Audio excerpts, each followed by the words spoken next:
everybody, it's Kathy Ekdahl from Personal Best Personal Training, and I'm back here with Mass Golf. Welcome to golf season, everybody.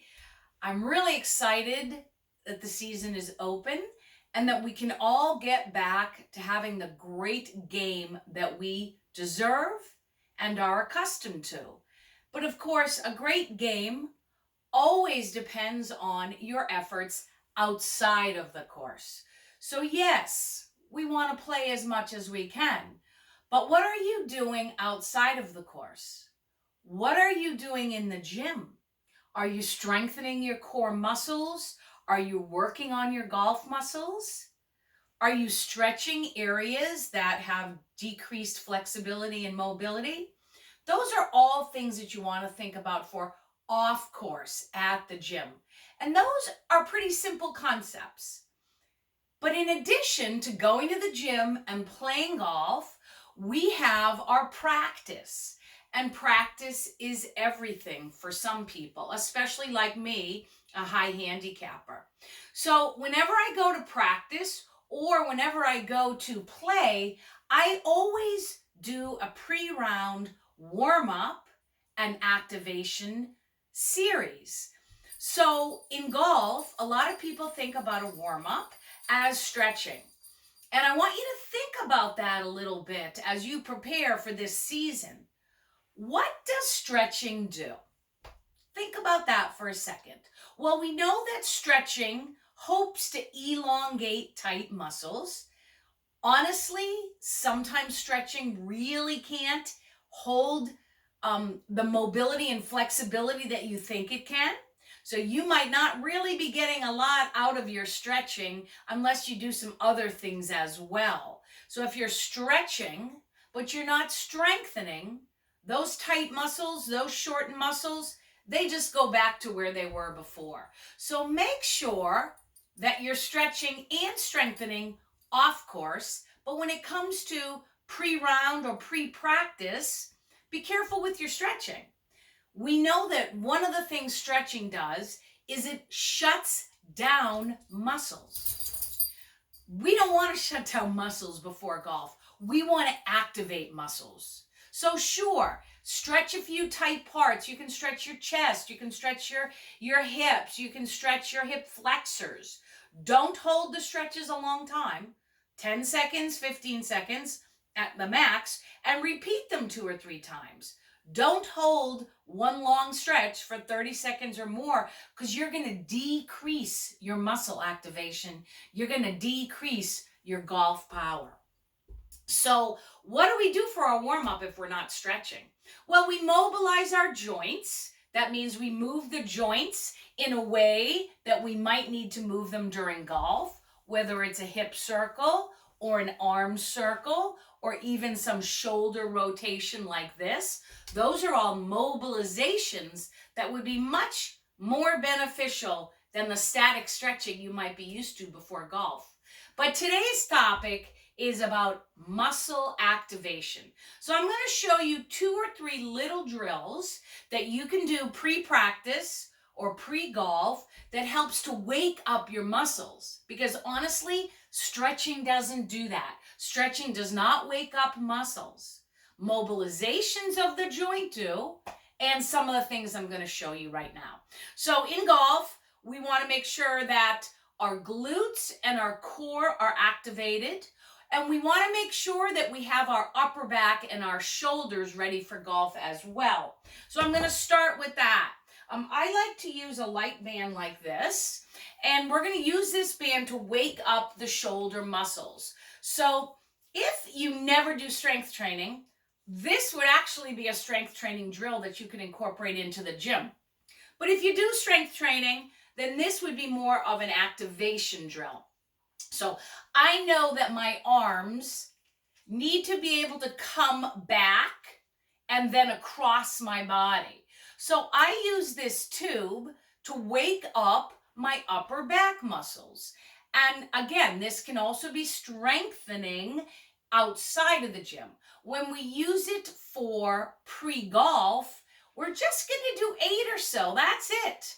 And then I like to do some diagonal movements also. It wakes up the back of the shoulder and the rotator cuff. And needless to say, we do both sides. So maybe you do 5 of each of those drills. And then you can do 5 reps of this drill, which is a rotator cuff waker upper. All right, so don't do a lot, don't get too tired, but that will wake up your upper back. Now, if you have the availability of attaching this tube somewhere, then you can also wake up your back through rows like this using the tube. If you can't attach it to something, you can hold it out in front of you and pull one side. So this is a great drill for waking up the shoulders. And needless to say, you're gonna do both sides. But it's a rowing drill.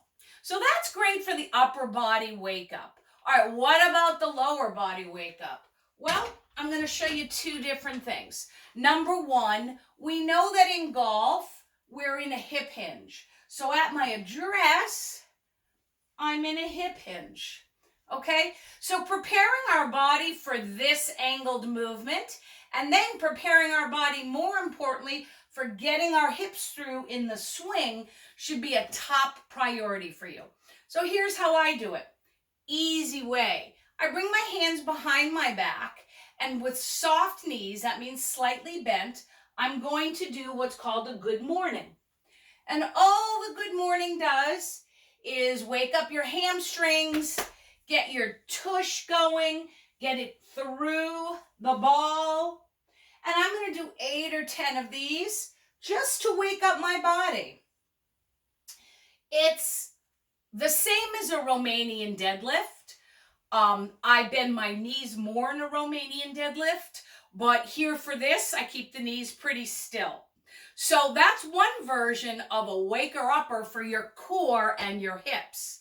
Another version of a waker upper is a lot harder. So in this version, you're going to stand on one foot and you're going to reach and you're going to come back. Okay? We're going to reach with our arms. We're going to keep this left foot turned towards the floor. And that's also going to help you to teach getting your hips through a ball strike and as you come through the ball to your finish. So we've got the shoulder series as a waker upper. We have good mornings. And then we have a single leg reach. That's a lot more challenging also. And then the last thing I want to show you today is using one of these bands. So I love using these bands for hip strength and stability. So what I'm going to do is I'm going to put it around my ankles. And the lower it is, the harder it is. So this is a pretty easy spot for this band. And using a good athletic stance with a little bit of hip hinge, I'm going to step to the side. So in this drill, we've got strength, stability.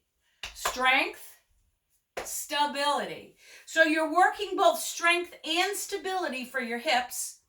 And you always want to make sure you're doing both directions, okay? So maybe you do 8 of the good mornings, 8 of the single leg deadlifts, either one of those. And then you'll do 8 of these right and left. So at this point, I'm really warmed up. Then you can go and start to do your shoulder rotations or any of the other drills you do prior to striking a ball. So think about activating the muscles before golf, not shutting them down with stretching.